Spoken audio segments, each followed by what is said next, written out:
Hindi fair ang exposure. Usap-usapan ngayon ng ilang manonood ang umano'y hindi pantay na exposure ng mga host sa It's Showtime.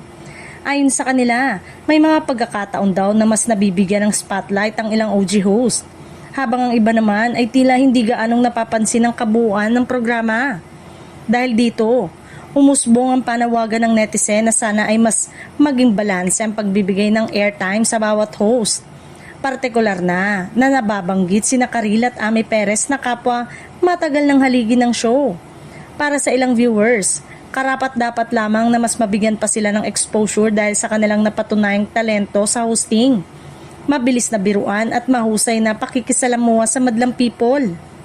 Sa kabila nito, nananatiling positibo ang pananaw ng iba na nagsasabing bahagi lamang ito ng natural na daloy ng programa kung saan nag-iiba-iba ang focus depende sa segment.